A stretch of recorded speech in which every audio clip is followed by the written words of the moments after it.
I'm Marjorie Haynes. I'm your host for No Face Meals. Today we're going to make one of my family's favorite recipes. It's our go-to whenever we need a comforting meal, especially on a cold day. It's a great use of leftover chili if you have leftover. It's called Tamale Pie. Very adaptable. You can double it, you can have it, freezes great.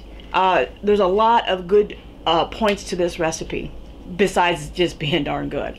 So things that you're gonna need: leftover chili if you have it. If you don't, you need beans. You need your seasonings. You know, I'm gonna make some a chili base, so I'll need tomatoes, corn if you want corn in it. If you want to watch the carbs, then don't put it in. You need cheese, although I have made it without cheese. Not quite as good. I like cheese. Then you need cornbread muffin mix, or you can make your own cornbread. It's just as good either way. I use the cornbread in the box because it's easy. This is an easy, pretty much one dish casserole. So now I'm going to show you how to do it. In a 4-quart pan, and I do a 4-quart pan because that's how much I'm going to use. You want to have it. Make sure you have, you know, like a 3-quart pan or a 2-quart. I'm using a roaster pan, and a lot of people are going to ask me why. Because I like mine deep. You can put it in a longer pan; it just won't be as deep. Maybe for like potlucks, you might want to use a long pan, you know, but I like the deepness of this one. So we're gonna put our beans. If I can get someone to steam that for me now. It's corn, just a bag of corn. It's frozen. It's one of the steamables, which I prefer to use. If you want to use fresh corn, that's great. If I use fresh, I wouldn't bother to cook it. It'll cook just fine without it being cooked. Now I know you all think, man, that's a lot of beans, but you know what? I'm cooking a vegetarian, so I'm not putting any meat substitute in there. I'm not putting any crumbles in there. I like my chili kind of naked, you know. Then we're going to get some tomatoes going here. So, can of diced tomatoes. So you throw your chili in there. See, beans, tomatoes, voila, you got chili. Kinda chili. And then I'm going to put. Now I use a salt substitute because we are on a salt restriction. Soy sauce is a great kind of substitute, but if you're on a salt restriction, you want to make sure you water it down some, which is what I have. Seasonings, whatever seasonings you want to put in there for your chili. We do a little steak seasoning because it's just as good in a vegetarian dish as any other. Now you can make this as spicy as you like, or not. We don't like it that spicy, so we're just going to kiss it with it. Also going to put in some seasoning here. It's salt-free, all-purpose seasoning is what that is. And that's all there is of that. Anyway, there's a little more. But you want to put some onion in it if you like it. Oftentimes I'll saute. There we go. I'll saute up an onion if you have it. I don't happen to have it today, so today it's going to be the dry herbs, which is fine. Now, some might say that's not enough tomatoes. If you want to put extra tomatoes, that's great. If you don't, that's cool too. That happens to be what I have on hand today. So that's what's going in the dish. Very adaptable dish. While that's going, while we're waiting on the corn to steam, we are going to go ahead and get our cornbread mix going. Because guess where that's going? Right on top. Because it's just that good. So, follow the directions on your cornbread. Or make your own. Like I said, either or. I have done both. I kind of like the sweetness of this cornbread. Now, we're going to have to talk calories. This meal, I calculated, is an under 500 calorie meal. I can see getting 12 nice servings out of this. If you want to do more of a gluten-free, you're going to have to make your own or get the gluten-free cornmeal mix. This does have a little wheat in it. All right. To this, you're going to add 2 eggs. Those of you that are vegan, you can use your egg replacer. That's fine. Or you can use blend up some tofu. Take some half a container of tofu and blend that in your food processor or your blender, and you're good to go. Now to this we need to add some milk. Let's talk about milk for a little bit. I don't use cow's milk. We don't do very well with it. Although I like my cheese. That's probably why I don't do well with it. Yeah, when you have to make those choices between milk in a recipe or cheese, yeah, I'm going to choose cheese every time because that's just the way I am. I use coconut milk for a lot of things. You can use any kind of nut milk you want or soy in this dish. It don't matter. Now you notice I'm measuring out today. I don't normally, but because I've got company, I am. You want 2/3 of a cup of milk, supposedly.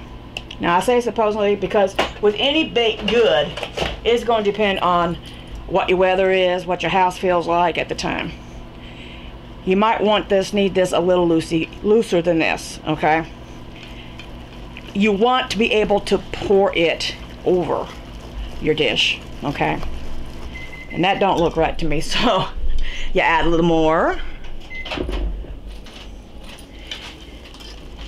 Because I want it a little tiny bit looser, okay? You don't want to whisk it so much that it's smooth because cornmeal is lumpy. And that's okay with it. Okay, see?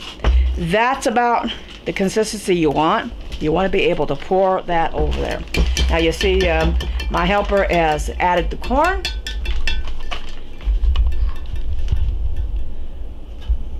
Look at that numminess.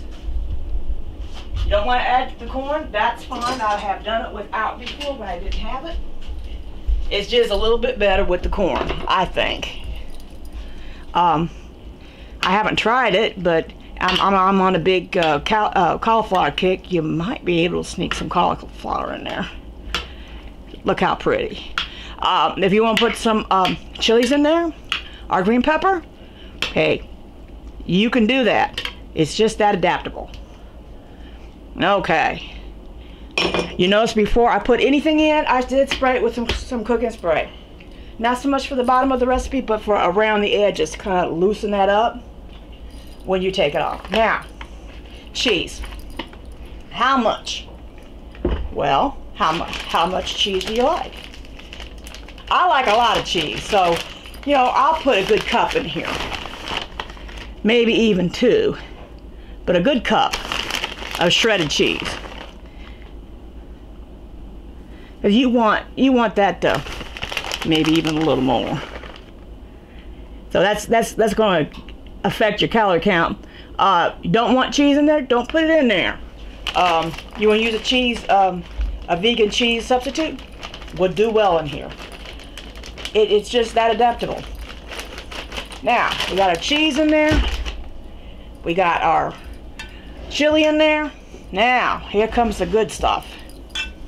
This is what's going to make us good.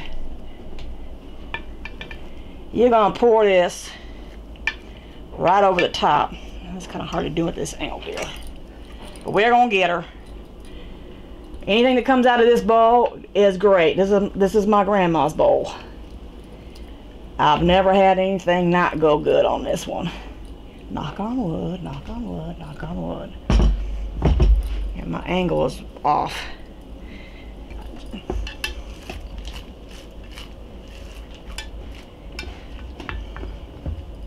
There, yeah, there we go. Get her there, Jory. Now I use a spatula to get this all out because you want to get every last little bit of it in there. Why? Because it's just so good. Alright, now you could make this up ahead of time, throw it in the oven and bake it. You can, if you're cooking for a meal, a month at a time, you can